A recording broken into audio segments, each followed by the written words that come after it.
Facility లేక ఆవిడికి చూపు పైగా వినికిడి శక్తి పోయిందంట. మరి అప్పుడు వాళ్ళ అమ్మగారు వాళ్ళ నాన్నగారు ఏం చేశారంట, 1887 మార్చ్లో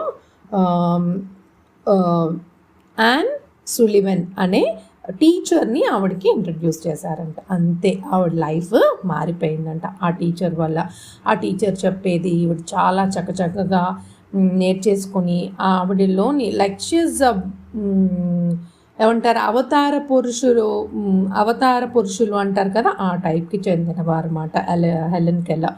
సో ఆవిడ తర్వాత క్రమేపీ she is the first deaf and blind person to achieve a degree, educational Bachelor of Art degree, first person to earn mata. And it serves as a major focal point for the disability rights and the public awareness. అంటే ఈ రోజు ఆవిడ బర్త్డేని ఇలా celebrate చేసుకొని ఫోకస్డ్గా చూపించడం వల్ల public awareness వస్తుందన్నమాట. అంటే ఆవిడ ఈ ఏదైతే మనం మాట్లాడుకుంటున్నామో లైక్ విజన్, డిజబిలిటీ, ఇది రెండు తీసేస్తే కూడా మనలా అన్నీ ఉన్న వాళ్ళకు కూడా షీ ఈజ్ అన్ ఇన్స్పిరేషన్ అన్నమాట. Because she has been come out as a author, teacher, speaker, activist for justice, disability advocate కూడా ఆవిడ వర్క్ చేశారంట.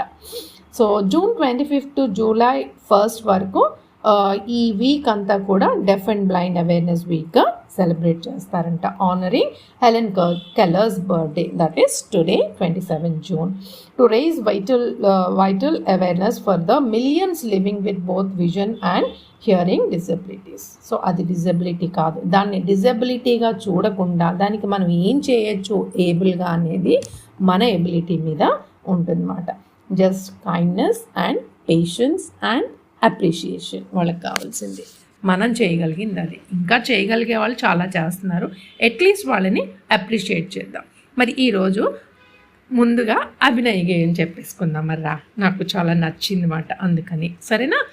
నా పలక పలకమ్మ పలక, ఓహో నా పలక, ముద్దు ముద్దు పలక, మురిపాల పలక, నల్ల నల్ల పలక, నాజూకు పలక, తెల్ల చక్కల పలక, తేలికైన పలక, పలక బలపం పట్టుకొని చకచక బడికి వచ్చేస్తా, పలక బలపం పట్టుకొని చకచక బడికి వచ్చేస్తా, ఆ ఈ రాస